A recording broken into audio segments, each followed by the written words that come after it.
अच्छी और सच्ची खबरों में आज सबसे पहले बात उस बच्ची की जिसने माउंट एवरेस्ट बेस कैंप पर पहुंचकर इतिहास रच दिया है। पुणे के केदरुड़ इलाके की रहने वाली अरिष्का लड्डा ने यह उपलब्धि महज 6 साल की उम्र में हासिल की है और उसमें उसके साथ दिया अरिष्का की मां डिंपल लड्डा ने, जिन्होंने बेटी के साथ माउंट एवरेस्ट बेस कैंप पर चढ़ाई की। इस लड़की और उसकी मां ने 130 किलोमीटर की दूरी तय की है, क्योंकि तापमान -3 डिग्री और -17 डिग्री के बीच था। और बड़ी बात यह है कि इतनी कठिन चुनौतियों के बाद भी अरिष्का माउंट एवरेस्ट बेस कैंप तक पहुंची और वो ऐसा कर माउंट एवरेस्ट बेस कैंप पर चढ़ने वाली सबसे कम उम्र की भारतीय लड़की बन गई है। छोटे छोटे कदमों से इन पथरीले रास्तों को पार कर माउंट एवरेस्ट के बेस कैंप पर तिरंगा फहराने वाली ये है 6 साल की अरिष्का लड्डा, जिन्होंने इस छोटी सी उम्र में अपने मजबूत इरादों और बुलंद हौसले के बूते 17,500 फीट से अधिक की ऊंचाई पर मौजूद माउंट एवरेस्ट बेस कैंप को फतह कर लिया। आमतौर पर इस उम्र में बच्चे पढ़ाई के साथ साथ ऑनलाइन गेमिंग, दोस्तों के साथ मौज मस्ती, सिंगिंग या डांसिंग करना पसंद करते हैं, मगर इस उम्र में अरिष्का ने अपनी मां डिंपल लड्डा के साथ माउंट एवरेस्ट बेस कैंप पर चढ़ाई कर इतिहास रच दिया है। हिंदुस्तान की सबसे कम उम्र वाली बेटी माउंट एवरेस्ट बेस कैंप चढ़ गई। यकीन नहीं हो रहा है तो देखिए, नन्हे से हाथ नन्हे से पांव, लेकिन उसकी जो पकड़ है वो मजबूत है। घर पे वो प्रैक्टिस कर रही है, लेकिन कुछ ही दिनों पहले आरिष्का, जिसकी उम्र 6 साल 5 महीने है, वो माउंट एवरेस्ट बेस कैंप चढ़कर पुणे लौटी है। इस मुश्किल सफर में बेटी का साथ निभाने वाली अरिष्का की मां ने बताया कि 15 दिनों तक इस सफर में कई बार मौसम की वजह से मुश्किलों का सामना करना पड़ा, मगर उनकी बेटी ने अपने जज्बे और जुनून से इन चुनौतियों का सामना कर लिया और 17,500 फीट से अधिक की ऊंचाई पर मौजूद माउंट एवरेस्ट बेस कैंप पर चढ़ने वाली सबसे कम उम्र की भारतीय लड़की बन गई है। हमारा कोई प्लान नहीं था, पहले से प्लान बनाया हुआ नहीं था, पर सब बैठता गया बराबर। जाते यहाँ से काठमांडू पहुंचे, वहां से जब जा रहे थे आगे रामी छाप, तब छोटी एक दुर्घटना भी हुई हमारी गाड़ी की, पर फिर भी हौसला बुलंद था, आगे बढ़ते गए। लुकला पहुंचे, वहां से हमने अपना ट्रैक शुरू किया। रोज 8 से 10 किलोमीटर चलते थे, रोज सुबह उठते, ब्रेकफास्ट वगैरह करके शुरू हो जाता था हमारा ट्रेकिंग का दिन। दोपहर में 2-3 बजे तक खत्म होता। पूरा 65 किलोमीटर का एक साइड का अंतर है और दोबारा आने के 65 किलोमीटर, ऐसे तो टोटल 130 किलोमीटर पूरा उसने अपने पैरों पे किया। इसका बहुत आनंद है कि वो पूरा कर पाई। अरिष्का, आप बताओ कैसे लग रहा है? अच्छा लग रहा है। और वहाँ पर माउंटेन में जाने के बाद क्या क्या किया? बहुत सारी मस्ती की और याक्स देखे। बड़ी बात तो ये है कि अरिष्का ने कोई प्रोफेशनल ट्रेनिंग नहीं ली, बल्कि उनकी जो ट्रेनिंग हुई है वो उनके माता पिता ने ही कराई है। कभी पुणे के आसपास मौजूद किलों पर वो चढ़ी, तो कभी बेटी को उत्तराखंड में ऊंचाई वाले इलाकों पर लेकर गई। कि अभी तो बस हमारे साथ ही उसकी घर में ही ट्रेनिंग हुई थी। लास्ट ईयर हम उसे तुंगनाथ लेके गए थे, जहाँ पे कम से कम वो 12,000 फीट तक का एक्सपोजर मिला था। अब वहाँ पे 17,000, 17,500 फीट हो चुका है। इसके आगे प्रॉपर ट्रेनिंग देके और भी बहुत सारे माउंटेन्स चढ़ने हैं। इस उपलब्धि को अपने नाम करने के बाद अरिष्का माउंट एवरेस्ट को फतेह करना चाहती हैं, लेकिन इस बार वो बाकायदा प्रोफेशनल ट्रेनिंग लेने के बाद ही मिशन पर निकलेंगी, जिसके लिए उनके माता पिता ने अभी से ही प्लानिंग शुरू कर दी है। आगे भी वो चाहते हैं कि उनकी बेटी माउंट एवरेस्ट चढ़े। तैयारियां कब से शुरू होंगी? इसकी जल्द ही, बस अब मुझे सब सोच रहे हैं NIM वगैरह सब इंस्टीट्यूट से कांटेक्ट करने का। पुणे की रहने वाली 6 साल की अरिष्का भले ही अभी बहुत छोटी हूँ, लेकिन उन्होंने अपनी इस उम्र में वो काम कर दिखाया है जिसकी चर्चा आज हर तरफ हो रही है। इस कम उम्र में उसे ये समझ में नहीं आ रहा होगा कि वो कहाँ जाकर आई है, लेकिन घर से जो उसे प्रोत्साहन मिला है, जो तैयारियां हुई है, आगे चल के ऐसी ही ऊंचाइयां वो छुएगी, ये उम्मीद है। कैमरामैन गोपाल हरने के साथ पंकज खेलकर, पुणे। 6 साल की बच्ची की इस उपलब्धि को अभी आपने इस रिपोर्ट में देखा, और अब उस बच्ची से हम आपको मिलवाते हैं। अरिष्का लड्डा से हमने खास बातचीत की। बहुत ही अच्छा लग रहा है, बिल्कुल एकदम अभिमान हो रहा है अपनी बेटी पे कि उसने साथ दिया। ये पूरा संभव हो सका ट्रैक उसकी वजह से। और देखते हैं, अभी ये तो शुरुआत है, इसके आगे और काफी ट्रैक्स भी करने हैं। ठंड तो काफी थी, ट्रेनिंग के लिए हम इसको हर सप्ताह सिंहगढ़ फोर्ट है वहां पे लेके जाते थे। तो सुबह 4 बजे उठ जाओ, ट्रेकिंग करके घर पे आ जाओ, 8-9 बजे तक लौट जाओ। उसके अलावा पिछले साल वैष्णो देवी गए थे, तो वहां पे भी पूरा अंदर उसने खुद अपने पैरों पे किया, तुंगनाथ ट्रैक किया। तो ये सब देख के ऐसे हमारा हौसला थोड़ा बुलंद हो रहा था कि उसकी क्षमता है, कर सकती है। तो वही सोच के फिर एवरेस्ट बेस कैंप के ट्रैक के लिए रजिस्टर किया और कर दिखाया उसने। भले ही बहुत उसमें भी कठिनाइयां थी काफी, पर चलते रहे और पूरा करना ये निश्चय था, उतना किया। छोटी सी बच्ची जब ये कर देती है तो हम तो निशब्द हो गए हैं। I don't have words to explain this thing. तो मुझे बताइए कि किसी प्रकार की ट्रेनिंग ली गई थी इसके लिए? मतलब उसको तैयार कैसे किया आपने, कितनी लेयर्स पहनी? क्योंकि वहां पर जाने के लिए you have to be physically very strong. बिल्कुल बिल्कुल हमारा ऐसे था कि उसको कपड़े तो काफी ज्यादा, उसके लिए ठंड के पूरे कपड़े लिए थे, साथ में 3-3 लेयर मोजे पहनाते थे, 7-8 लेयर कपड़े पहनाते थे, डाउन जैकेट वगैरह सब कुछ। ज्यादा नहीं, बहुत प्रॉपर ट्रेनिंग नहीं हुई थी। हमारा एवरेस्ट जाने का प्लान भी काफी अचानक बना था, लास्ट मोमेंट प्लान था। ऐसे दिमाग में कभी सोचा नहीं था कि एवरेस्ट बेस कैंप करेंगे और वो भी उसके साथ करेंगे, पर हो गया वो संभव। रिएक्शंस कैसे मिल रहे हैं?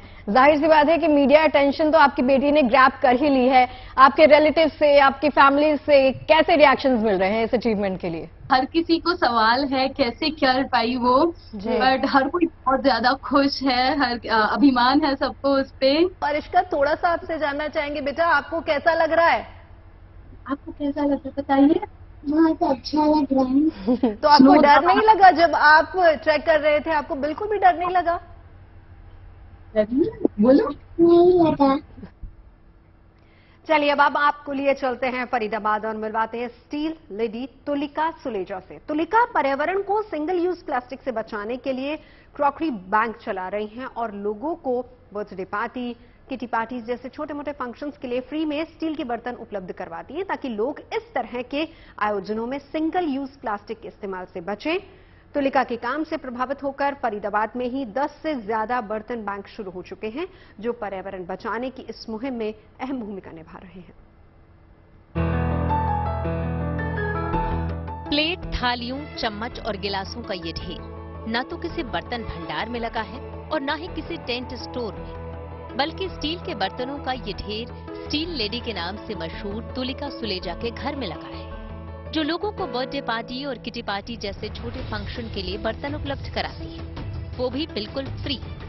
फरीदाबाद की रहने वाली तुलिका ने 2018 में इस बर्तन बैंक की शुरुआत की थी, जो अब इलाके में काफी मशहूर हो चुका है। किसी को भी चाहिए तो सबसे पहले वो अपना बुकिंग करा सकता है अपने नियरेस्ट जो भी उसको सेंटर पास में पड़ता है, तो उस सेंटर पर वो बुकिंग कराता है।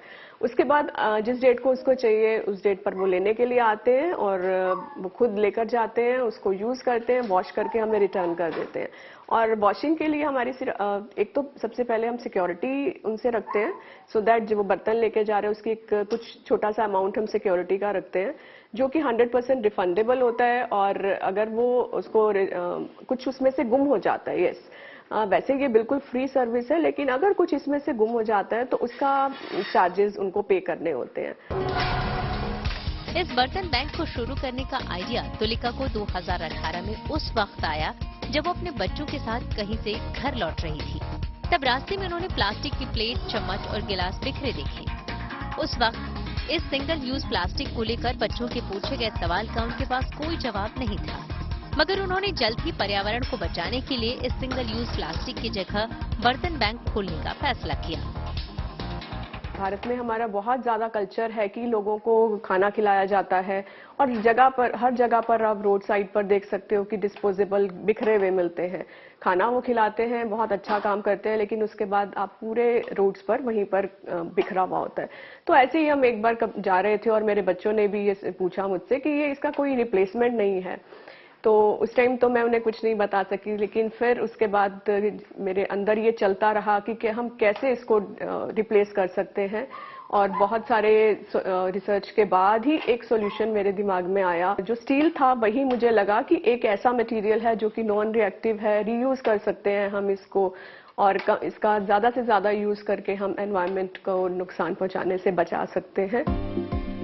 गुड न्यूज ये है कि तुलिका के काम से प्रभावित होकर अब फरीदाबाद में ही 10 से ज्यादा स्टील क्रॉकरी बैंक शुरू हो चुके हैं, जो पर्यावरण बचाने की इस मुहिम में अहम योगदान दे रहे हैं। इतना ही नहीं, कई संस्थाएं और RWA भी अपने छोटे मोटे इवेंट के लिए तुलिका से बर्तन ले जाते हैं और फिर काम होने के बाद बर्तन लौटा जाते हैं। लेकिन बर्तन ले जाते वक्त सिक्योरिटी मनी जमा करनी होती है। हम सभी ने इसको अपने अपने सर्कल्स में लोगों को बताना स्टार्ट किया, और फिर लोग हमारे पास लेने के लिए आते थे और बहुत ही अच्छा रिस्पांस मिला, क्योंकि मुझे लगता है कि शायद लोगों को इसका एक सॉल्यूशन चाहिए था। बहुत जल्दी एक्सेप्ट किया काफी लोगों ने इसको, और हमारे साथ सपोर्ट भी किया इस इनिशिएटिव को आगे लोगों को बताने के लिए। तो काफी दूर दूर से लोग आने लगे। पर्यावरण को बचाने के लिए सरकार के अलावा कई संस्थाएं और NGO तरह तरह के अभियान चला रहे हैं, लेकिन आम लोग भी इस तरह की पहल के जरिए पर्यावरण बचाने में अपना अहम योगदान दे सकते हैं। एनवायरनमेंट को बचाने की बात तो हर कोई करता है, लेकिन बचाने के लिए अपनी भूमिका कैसे निभाएं, हम क्या करें, ये पहल इस सवाल का जवाब है। तो अगर आप भी ऐसा कुछ करना चाहते हैं एनवायरनमेंट के लिए, तो इसकी शुरुआत करिए। जगह बहुत ज्यादा लगनी नहीं है, जरूरत है तो सिर्फ और सिर्फ आपकी एक अच्छी नियत की। कैमरा पर्सन अभिषेक भाई के साथ Manish Chaurasia, good news today, Faridabad. अब बात 1 रुपए में व्यापार का मौका दिलवाने वाले ऐप की, जिसे मुंबई के जीजामाता नगर स्लम एरिया में रहने वाले उदय पवार नाम के एक युवक ने बनाया है। टिंग टोंग नाम के इस अनोखे ऐप के जरिए व्यापार को बढ़ावा देने की गारंटी का दावा किया जा रहा है, वो भी ऐसे समय में जब CMI यानी कि centre for monitoring India economy के आंकड़ों के मुताबिक मार्च महीने में देश में बेरोजगारी दर 7.8% तक पहुंच गई है, जिसमें भारत के शहरी क्षेत्रों में बेरोजगारी दर 8.4% तक दर्ज की गई है, और इसी अंतराल में ग्रामीण क्षेत्रों में बेरोजगारी दर 7.5% तक पहुंचने की बात पता चली है। Centre for monitoring India economy की ही रिपोर्ट के मुताबिक दिसंबर 2021 तक भारत में बेरोजगारों की संख्या 5 करोड़ 30 लाख तक पहुंच चुकी है, जिनमें महिलाओं की संख्या 1 करोड़ 70 लाख का आंकड़ा छू चुकी है। यानी इस बात से इनकार नहीं किया जा सकता कि देश में बेरोजगारी एक बड़ा मुद्दा है। पिछले साल संसद की कार्रवाई के दौरान केंद्र सरकार ने बताया था कि अप्रैल 2014 से मार्च 2022 यानी कि 8 साल के अंतराल में करीब 22 करोड़ लोगों ने सरकारी विभागों में स्थायी नौकरी के लिए आवेदन दिया था, जिनमें सिर्फ 7,22,000 लोगों को ही सरकारी विभागों में परमानेंट जॉब मिल सकी। इन हालात में झुग्गी में रहने वाले एक युवक अपने ऐप के जरिए 1 रुपए में स्वरोजगार मौका दे रहे हैं। टिंग टोंग नाम के इस ऐप पर लोग अपनी योग्यता के मुताबिक व्यापारिक मौका तलाश सकते हैं, और इसके लिए उन्हें हर रोज सिर्फ 1 रुपए खर्च करना होगा, यानी साल में 365 रुपए की मामूली रजिस्ट्रेशन फीस चुकानी होगी। इंडिया एक हब है कि इंडिया एक हब ऐसा है कि इधर से रोजगार और अदर कास्ट के सब लोग इधर मिलके जुड़ के काम करते हैं। मैंने देखा है कि ये एप्लीकेशन बाहर से जो ऑपरेट करते हैं उसमें कभी फ्रॉड होता रहता है, कभी लीड्स बराबर नहीं मिलती है, कभी ज्यादा पैसा लेते हैं। तो हमने खुद ने एक मेक इन इंडिया करके अपने जो अपना इंडिया का प्रोजेक्ट चल रहा है, अपने PM जी अपने उसके ऊपर ध्यान दे रहे, तो हमने भी सोचा हम भी उस पे ऊपर कुछ काम करें, और मेक इन इंडिया करके हमने खुद ने एप्लीकेशन रेडी किया। उसका पूरा कोडिंग, उसका पूरा IT सेक्टर का पूरा फर्म हमने अपने मुंबई में खड़ा करके उसके हिसाब से हमने वो एप्लीकेशन रेडी किया है। एप्लीकेशन लोगों को पूरा यूज करने के लिए फ्री रखा है कि उसका कुछ भी चार्ज और कुछ भी हम उसका कमीशन नहीं लेते। सिर्फ रजिस्टर जो करते हैं बिजनेस, उसका हम 1 रुपया सिर्फ रजिस्ट्रेशन कॉस्ट लेते हैं। 1 रुपये यानी 365 रुपये में 1 साल का रजिस्ट्रेशन हो जाता है। 365 में 1 रुपया 1 साल का रजिस्टर होने के बाद उनका एक छोटा सा मिनी वेबसाइट भी बन जाता है एप्लीकेशन में। जैसे उनके का फोटोग्राफ्स है, उनका नाम है, उनका मोबाइल नंबर है, उनका एड्रेस है, उनके सोशल मीडिया के कुछ लिंक है, यानी जो मीडियम क्लास लोगों को डिजिटल प्लेटफॉर्म पे जो चीज चाहिए वो हमने हमने छोटे मिनी वेबसाइट के थ्रू से उनका एप्लीकेशन के को रेडी किया है। यानी मुंबई में बैठा हुआ एक वेंडर आप दिल्ली में बैठ के देख सकते हैं कि इसका काम कैसा है, इसका कॉन्टैक्ट नंबर का, इनका एड्रेस क्या है, इनका ऑफिस कैसा है, इनका शॉप कैसा है, उनका दुकान कैसे है, हम उसके ऊपर देख सकते। इस हिसाब से हमने वो एप्लीकेशन रेडी किया।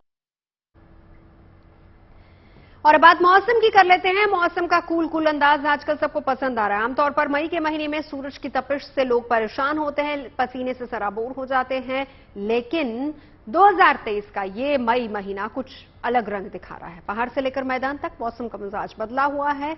बहुत ज्यादा गर्मी है नहीं, पहाड़ों पर बारिश हो रही है, बर्फबारी हो रही है। मैदानी इलाकों में भी झमाझम बारिश ने गर्मी के मौसम में सर्दी का एहसास करा दिया है।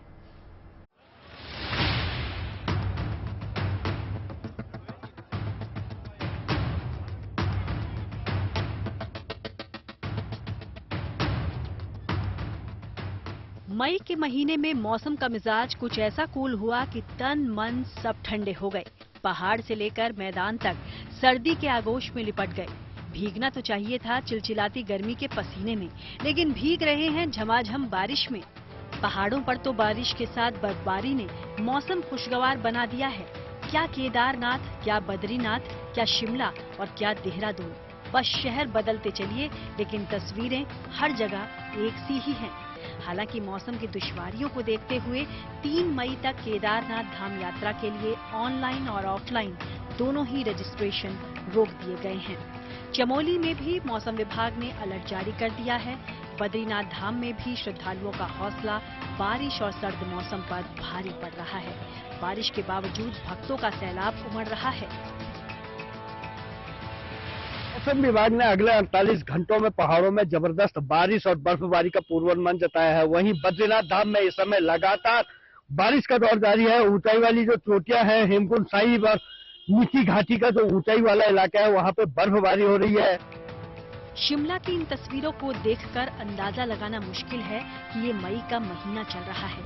सफेदी में पहाड़ियां लिपटी हैं, आसमान में बरसती बूंदों ने हर सिर पर छाते तान दिए हैं। सैलानियों के घूमने का उत्साह 2 गुना हो गया है। आने वाले कुछ दिनों तक मौसम का मिजाज ऐसा ही रहने वाला है। मौसम विभाग ने ऑरेंज अलर्ट जारी कर दिया है। खबरें सच्ची होनी चाहिए, अच्छी खुद ब खुद लगती हैं। Navjot Randhawa signing off. आप सुनते रहिए गुड न्यूज और देखते रहिए गुड न्यूज टुडे।